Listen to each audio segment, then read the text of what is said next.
नमस्कार दोस्तों, बहुत बहुत स्वागत है आप लोगों का ब्राइट पब्लिकेशन के यूट्यूब चैनल पर, जहां पर हम लोग अभी क्लास 10th के भूगोल का अंतिम अध्याय मानचित्र अध्ययन, इस अध्याय से जितने भी ऑब्जेक्टिव सवाल हैं उन सबों का अध्ययन करने वाले हैं। उम्मीद है आप लोगों ने चैनल को सब्सक्राइब कर लिया होगा और बेल आइकन दबा दिया होगा। अगर ऐसा नहीं किया है तो आप अभी कर दीजिए, क्योंकि आने वाले समय में आप लोगों को इस चैनल से हर विषय की तैयारी कराई जाएगी। आपका लाइव क्लास भी बहुत ही जल्द शुरू होने वाला है, तो निश्चित रूप से आप लोग चैनल को सब्सक्राइब कर दीजिएगा और बेल आइकन दबा दीजिएगा। ये आपके भूगोल का अंतिम अध्याय है, मानचित्र अध्ययन। ध्यान से समझिएगा, इस चैप्टर में आपको मानचित्र बनाने की कई विधियों के बारे में बताया गया है। मानचित्र क्या होता है? जो भौगोलिक परिवेश है, जो भौगोलिक स्थलाकृतियाँ हैं, उनको कागज पर दिखाने की विधि हम लोग कहते हैं उसको मानचित्र। ताकि क्या हो, हमें अपने भौगोलिक क्षेत्रों का बड़े अच्छे तरीके से ज्ञान हो जाए, है ना। तो इसलिए हम लोग मानचित्र बनाते हैं। उस मानचित्र अध्ययन को समझना कैसे है, उस मानचित्र को समझना कैसे, उसका अध्ययन कैसे करना है, इसी के बारे में इस चैप्टर में पढ़ाया गया है। चलिए, सबसे पहला सवाल है उच्चावच प्रदर्शन के लिए। तो उच्चावच किसको कहते हैं, ये सवाल आपके मन में आना चाहिए सबसे पहले। उच्चावच जो है वो भौगोलिक स्थलाकृतियों को कहते हैं। भौगोलिक स्थलाकृति यानी कि जिसमें कि मैदान आता है, पठार आता है, पहाड़ आता है, नदी आती है ना। इन्हीं सारी चीज़ों को उच्चावच कहा जाता है ना। उच्चावच प्रदर्शन के लिए हैस्योड विधि का विकास किसने किया था, है ना। अब ये उच्चावच प्रदर्शन के लिए हैस्योड विधि, जिसमें कि हम लोग पेंसिल से छायांकन करते हैं, माने कि ऐसे ऐसे ऐसे ऐसे ऐसे, है ना, गहरी छाया और हल्की छाया बना करके स्थलाकृतियों को कागज पर दिखाते हैं। इसका जो सबसे पहले इस्तेमाल किया था उनका नाम था लेहमान। ये आपकी किताब में स्पष्ट लिखा हुआ है, तो इसको याद कर लीजिए आप लोग कि हैस्योड विधि का विकास किया था लेहमान ने। किसने? लेहमान ने। हैस्योड विधि जिसमें कि हम लोग गहरी और हल्की आभा बनाकर यानी छाया बनाकर उच्चावच प्रदर्शन करते हैं। तो इसका सही आंसर है बी, लेहमान ने हैस्योड विधि का विकास किया था। पर्वतीय छायांकन विधि में भू आकृतियों पर किस दिशा से प्रकाश पड़ने की कल्पना की जाती है? तब ध्यान से समझना इसको, है ना। पर्वतीय छायांकन विधि में पश्चिम दिशा से, है ना, किधर से? पश्चिम दिशा से और उत्तर पश्चिम दिशा से हम लोग क्या करते हैं, ये मान लेते हैं कि इधर से सूर्य का प्रकाश पड़ रहा है। किधर से? उत्तर पश्चिम दिशा से, है ना। उत्तर पश्चिम यानी कि उत्तर ऊपर में, मानचित्र में ऊपर वाले को क्या कहते हैं? उत्तर कहते हैं, है ना। जैसे कि ये मानचित्र हुआ, है ना, तो ऊपर वाला जो है ये उत्तर दिशा है। ऊपर वाले को मानते हैं उत्तर दिशा, है ना। और ऊपर में पश्चिम की तरफ का जो दिशा है वही हो गया उत्तर पश्चिम। तो हम लोग जब पर्वतीय छायांकन करते हैं छायाकरण विधि से, तो हम लोग मान लेते हैं कि उधर से प्रकाश आ रहा है। तो इसका सही आंसर है सी। अगला सवाल है छोटी महीन एवं खंडित रेखाओं को ढाल की दिशा में खींचकर उच्चावच प्रदर्शन की विधि को क्या कहते हैं? अभी मैंने बताया ना, इस तरह से, है ना। इसी को हम लोग कहते हैं हैस्योड विधि। क्या कहते हैं? हैस्योड विधि। छोटी महीन खंडित रेखा बना करके, या फिर हम लोग उसी को कह सकते हैं कि छाया बना करके, है ना। तो ये होता है हैस्योड विधि से। और हैस्योड विधि का विकास किसने किया था? लेहमान ने किया था। तो ये सवाल भी आपको याद हो गया होगा। अगला सवाल है तल चिन्ह की सहायता से किसी स्थान विशेष की मापी गई ऊंचाई को क्या कहा जाता है? तल चिन्ह से, है ना, यानी समुद्र का जो तल होता है वहाँ से हम लोग क्या करते हैं, किसी भी स्थलाकृति की ऊंचाई को नापते हैं और उसको हम लोग कहते हैं स्थानिक ऊंचाई। क्या कहते हैं? स्थानिक ऊंचाई। आप लोग सुनते हो कि फलना जो शहर है वो समुद्र तल से इतना ऊँचा है ना, तो उसी को कहते हैं वहाँ की स्थानिक ऊंचाई। तो सही आंसर है इसका ए। स्तर रंजन विधि के अंतर्गत मानचित्रों में नीले रंग से किस भाग को दिखाया जाता है? तो मुख्य रूप से नीले रंग से जल को दिखाया जाता है। स्तर रंजन विधि में हम लोग अलग अलग रंग मान लेते हैं कि भाई पहाड़ को इस रंग से दिखाएंगे, पठार को इस रंग से दिखाएंगे, नदी को इस रंग से दिखाएंगे, है ना। तो नीले रंग से हम लोग जल को दिखाते हैं, पानी को दिखाते हैं। यानी मानचित्र में अगर कहीं पर नीला रंग है बहुत ज़्यादा, तो समझना है कि वो किस चीज़ को प्रदर्शित कर रहा है? पानी को, जल को, है ना। सही आंसर है इसका डी। स्तर रंजन विधि के अंतर्गत मानचित्रों में नीले रंग से जल के भाग को दिखाया जाता है।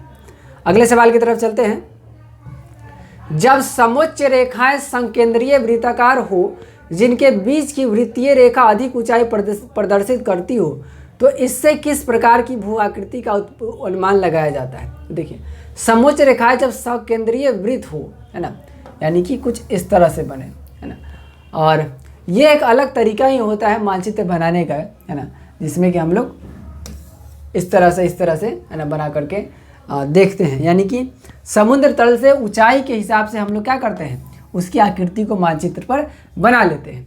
तो जब रेखाएं संकेंद्रीय वृत्ताकार हो तथा उनके बीच की वृत्तीय रेखा अधिक ऊंचाई प्रदर्शित करती हो तो इस प्रकार की रचना जो है पहाड़ कहलाती है। क्या कहलाती है? पहाड़।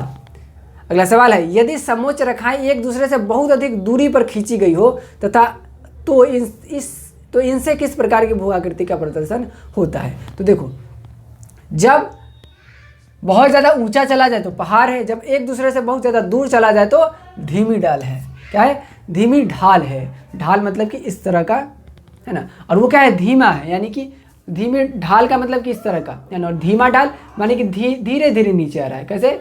धीरे धीरे नीचे आ रहा है, इस तरह से। ठीक है, तो जब समोच्च रेखाएं एक दूसरे से बहुत अधिक दूरी पर हो तो धीमी ढाल को दिखाती है, और जब बहुत ऊंची हो तब पहाड़ को दिखाती है। यदि भूमि की ढाल को छोटी छोटी और सटी हुई रेखाओं से प्रदर्शित किया गया हो तो इसे क्या कहा जाता है? तो देखिए, छोटी छोटी रेखाएं बनाकर किस विधि में प्रदर्शन किया जाता है? छोटी छोटी और महीन रेखाएं बनाकर हेसियोर विधि में प्रदर्शन किया जाता है। तो इसका सही आंसर है बी।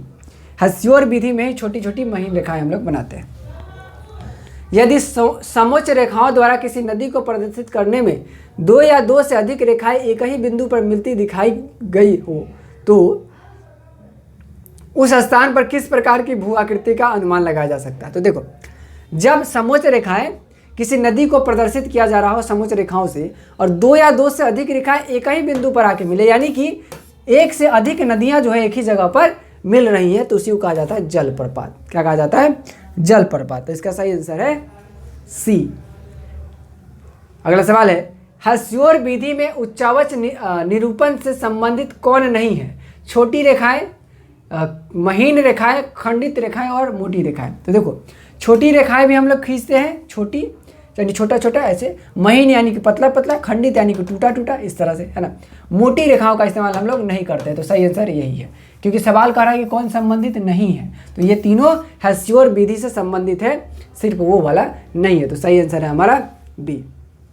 अगला सवाल है, पर्वतीय छायाकरण के अंतर्गत ढाल को प्रदर्शित किया जाता है गहरी आभा से, हल्की आभा से, खाली छोड़कर या फिर समतल रेखाओं से। तो पर्वतीय छायाकरण में जब हम लोग छाया बनाते हैं तो जब ढाल को प्रदर्शित करना होता है, जैसे कि इस तरह इस चीज़ को प्रदर्शित करना होता है, तो हम लोग उसके लिए गहरी आभा बनाते हैं, माने कि नीचे जा रहे हैं तो खूब गहरा कस के ऐसे रगड़ेंगे, है ना, और ऊपर आ रहे हैं तो हल्का हल्का रगड़ते जाएंगे। ठीक है, सही आंसर होगा इसका ए। पर्वतीय छायाकरण के अंतर्गत ढाल को प्रदर्शित किया जाता है गहरी आभा से। मानचित्र पर समोच्च रेखाओं को किस रंग से प्रदर्शित किया जाता है? समोच्च रेखाओं को मानचित्र पर बादामी रंग से प्रदर्शित किया जाता है। इसका सही आंसर है सी। याद कर लीजिए, आपको याद होगा भी। इनमें से कौन उच्चावच प्रदर्शन करने की विधि नहीं है? अस्तर रंजन बिल्कुल है ना। हेसियोर विधि से भी हम लोग उच्चावच प्रदर्शन करते हैं, पर्वतीय छायांकन से भी। सारणीयकरण ये जो है उच्चावच प्रदर्शन करने की विधि नहीं है। इसका सही आंसर है बी। यदि भू आकृति चपटा उठा हुआ भूभाग हो जिसका आधार एवं शिखर दोनों चौड़ा एवं विस्तृत हो तथा आसपास के मैदानों से ऊंचा उठा हुआ हो तो वो क्या कहलाता है? तो इस चीज़ में आप लोग अक्सर कंफ्यूज हो जाते होइएगा कि पहाड़ और पठार में अंतर क्या होता है ना। तो देखो, ये जो है इस तरह की जो आकृति है ये है पहाड़ या पर्वत। ठीक है, क्योंकि इसका ऊपर वाला भाग जो है नुकीला है और ये बहुत ज़्यादा ऊपर है। ठीक है, लेकिन पठार जो होता है वो कुछ इस तरह का होता है, देख लो इस तरह का, है ना। ऊपर वाला भाग नुकीला नहीं होता और लगभग नीचे वाले के जितना ही चौड़ा होता है, थोड़ा सा कम होता है ना। और भूमि से यानी मैदानी क्षेत्र जो होता है उससे ऊंचा उठा हुआ होता है। ठीक है, तो इसको हम लोग कहते हैं पठार। क्या कहते हैं? पठार। सही आंसर है इसका सी। किस भू आकृति का आधार एवं शिखर दोनों चौड़ा एवं विस्तृत होता है? बताइए, अभी पढ़े ना, जिसका आधार माने नीचे वाला, शिखर माने ऊपर वाला, दोनों जो है सो कि क्या है? चौड़ा एवं विस्तृत है, तो इसको कहते हैं हम लोग पठार। सही आंसर है बी। अगले सवाल की तरफ चलते हैं। वह कौन सी भू आकृति है जिसका आधार काफी चौड़ा तथा शिखर काफी पतला एवं नुकीला होता है, कुछ इस तरह का, है ना। तो क्या कहलाता है? बताइए, पर्वत या पहाड़ कहलाता है। है ना। ऊपर वाला नुकीला हो, शिखर नुकीला हो और आधार चौड़ा हो तो पर्वत है, और अगर दोनों जो है सो कि चौड़ा हो और विस्तृत हो तो पठार है। सही आंसर है, इस सवाल का सही आंसर है बी। ज्वालामुखी से यदि कोई पहाड़ी बनी है तो किस प्रकार दिखती है, बताइए। ज्वालामुखी के फटने से अगर कोई पहाड़ी बना है तो वो हमेशा शंकुनुमा दिखता है। शंकुनुमा यानी कि कोण जिसको बोलते हैं हम लोग, है ना, यानी कि इस तरह का दिखेगा, है ना। ये पहाड़ी किस तरह की दिखेगी, इस तरह की। जो ज्वालामुखी से बनेगा वो इस तरह का दिखेगा, शंकुनुमा। सही आंसर है इसका सी।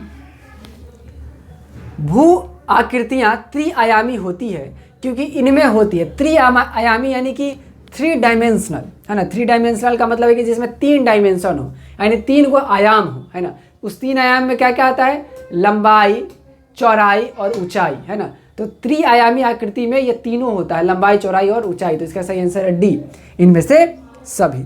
अगला सवाल है, नक्शे पर जलीय भाग को किस रंग से दिखाया जाता है, बताइए। इससे पहले भी ये सवाल आया था, जलीय भाग को दिखाने के लिए हम लोग नीले रंग का प्रयोग करते हैं, है ना। तो नक्शे पे जहाँ कहीं भी नीला रंग दिखे तो समझ जाइएगा कि वहाँ पे जल को दिखाया जा रहा है।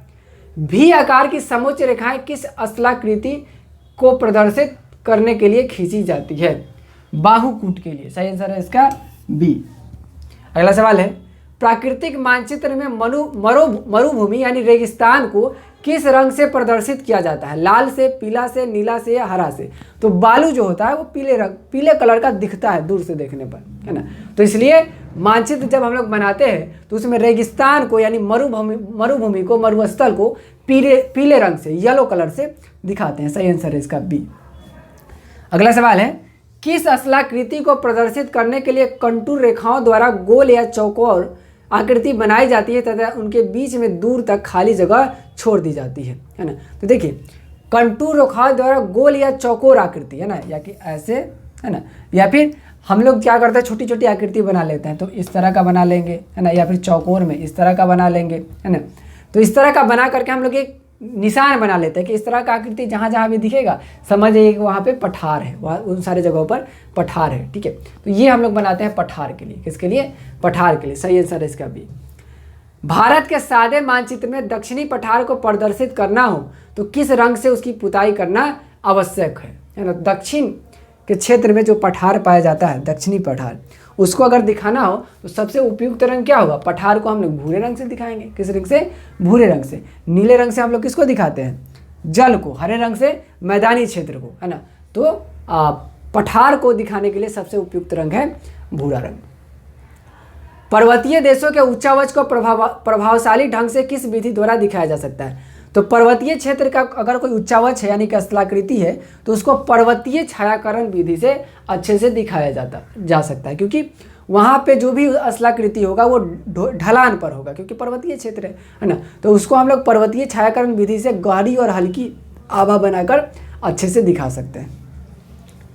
अस्तर रंजन विधि के अंतर्गत मानचित्रों में सफ़ेद रंग या सफ़ेद होगा रंग से किस भाग को दिखाया जाता है, यहाँ बर्फीले लिखा हुआ है, ठीक है। तो बर्फ जो है वो सफ़ेद रंग का होता है, उजले रंग का होता है ना। तो अस्तर रंजन विधि उस विधि को कहते हैं जिसमें अलग अलग रंग का प्रयोग करके हम लोग मानचित्र बनाते हैं, ठीक है। तो बर्फीले क्षेत्र को हम लोग दिखाते हैं सफ़ेद रंग से, माने कि उजला रंग से। व्हाइट कलर से हम लोग किसको दिखाते हैं, बर्फीले क्षेत्र को, जहाँ पे बहुत ज़्यादा बर्फ पाया जाता है। तो इसका सही आंसर है सी। अस्तर रंजन विधि के अंतर्गत मानचित्रों में मैदान को किस रंग से दिखाया जाता है, बताइए। अभी थोड़ी देर पहले बताए थे ना, मैदान यानी कि खेतों को हरे रंग से दिखाया जाता है क्योंकि उसमें हरियाली होती है। सही आंसर है डी। ज्वालामुखी से कोई पहाड़ी बनी है तो वह किस प्रकार की दिखती है, बताइए। ये भी सवाल इससे पहले बता चुके हैं। ज्वालामुखी से के फटने से अगर कोई पहाड़ी बनती है तो वो शंकु के आकार की बनेगी, यानी कि कोन के आकार की। तो सही आंसर है इसका सी। अगला सवाल देखते हैं। अगला सवाल है, समुद्र की सतह के समांतर समान ऊंचाई वाले स्थानों को मिलने वाली रेखा को क्या कहते हैं, इसी को समोच्च रेखा कहते हैं, है ना। समुद्र की सतह के समांतर समान ऊंचाई वाले स्थानों को मिलाने वाली रेखा को कहते हैं समोच्च रेखा। क्या कहते हैं, समोच्च रेखा, जिसकी चर्चा बार बार आ रही थी, है ना। इसकी परिभाषा आपने किताब में पढ़ी भी होगी। तो सही आंसर है इसका बी। समुद्र की, याद कर लीजिए, समुद्र की सतह के समांतर समान ऊंचाई वाले स्थानों को मिलाने वाली रेखा को समोच्च रेखा कहते हैं। सही आंसर है बी। चलिए, इसी के साथ इस चैप्टर में जितने भी इंपॉर्टेंट ऑब्जेक्टिव सवाल थे उन सबों का अध्ययन आपने कर लिया है। अगर कोई भी दिक्कत हो तो कमेंट बॉक्स में लिखिएगा। डिस्क्रिप्शन में टेलीग्राम चैनल का लिंक मिलेगा, उसको भी ज्वाइन कर लीजिएगा ताकि लाइव क्लास का लिंक आपको सही टाइम पर मिल जाए। आज के लिए इतना ही, फिर मुलाकात होगी अगले सब्जेक्ट में। तब तक के लिए अपना ध्यान रखिए, पढ़ाई कीजिए, चैनल को सब्सक्राइब कर लीजिएगा और इस वीडियो को लाइक कीजिएगा, अपने दोस्तों के साथ शेयर जरूर कीजिएगा। बहुत बहुत धन्यवाद।